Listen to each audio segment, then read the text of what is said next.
اب احمد رضا بریلوی صاحب المتوفا 1340 ہجری، یہ بھی تقریباً 100 سال پہلے 1921 میں فوت ہوئے. وہ آپ کو پتا ہے کھلے ڈلے انسان تھے اور کوئی لحاظ نہیں کرتے تھے، آؤٹ سپوکن تھے، جس طرح میں بھی آؤٹ سپوکن ہوں. تو انہوں نے مزید کھول کے بتایا کہ فنافی شیخ کا عقیدہ کیا ہونا چاہیے، اس سے آپ کو مزید کھل جائے گا. ان کے ملفوظات ان کے اپنے بیٹے نے جمع کیے.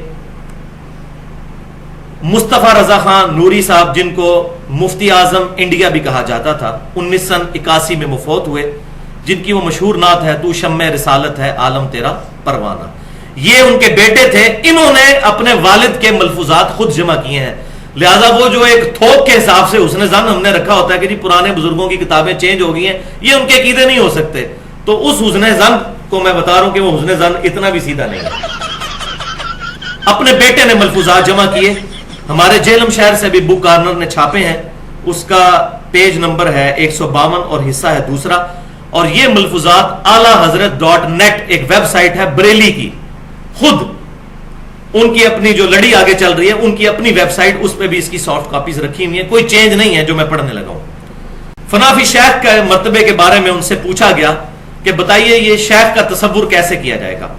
تو فرماتے ہیں ارشاد، یہ خیال رہے کہ میرا شیخ میرے سامنے ہے اور میرے قلب کو اور اپنے قلب کو اس کے قلب کے نیچے تصور کر کے سمجھے کہ سرکار صلی اللہ علیہ وسلم کے قلب انور سے انوارات چھلک کر میرے شیخ کے قلب پر اور وہاں سے میرے دل پر آ رہے ہیں. یہ ساری تھیوریٹیکل باتیں آپ دیکھ لیں.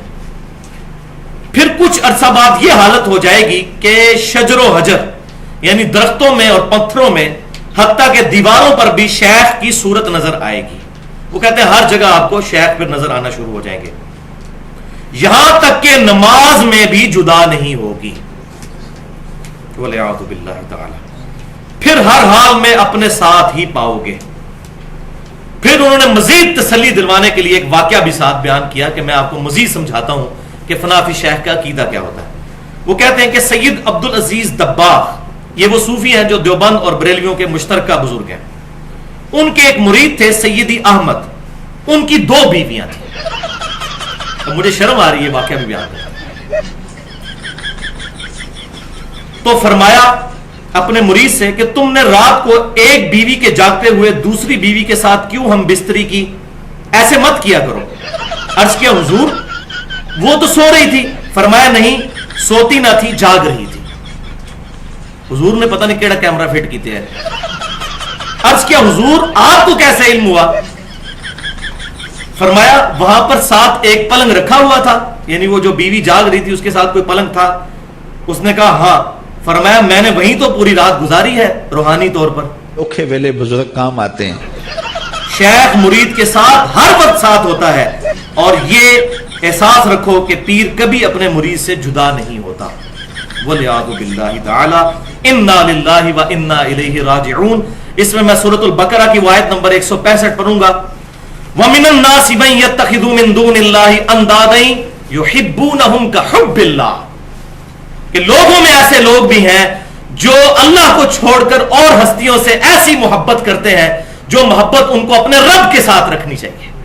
وَالَّذِينَ آمَنُوا أَشَدُّ حُبًّا لِلَّهِ. اور ایمان والے شدید ترین محبت اپنے رب کے ساتھ رکھتے ہیں. اب یہ دیکھ لیں، دیواروں پر، درختوں پر، نماز میں بھی پیر کی صورت نظر آئے گی. یہ فنافی شیخ کا عقیدہ انہوں نے امت کو بتایا. وَلِعَوْذُ بِاللَّهِ تَعَالَى. اب کتنے لوگ سوچیں گے جی اتنے بڑے بڑے بزرگ پاگل تھے. اب آپ خود فیصلہ کر لیجیے. ان کو بچانا ہے تو پاگل ہی ڈکلیئر کریں. کوئی پاگل ہی ایسی بات کر سکتا ہے. اگر انہوں نے جان بوجھ کے کی ہے پھر وہ پاگل نہیں تھے، پھر کچھ اور ہی تھے. تو اس پر میں نے مسئلہ نمبر 71B کے نام سے ایک گفتگو کی ہے، تقریباً 2.25 گھنٹے کی. انڈیا پاکستان کے بزرگوں کی 19 گستاخانہ عبارتوں کا تحقیقی جائزہ.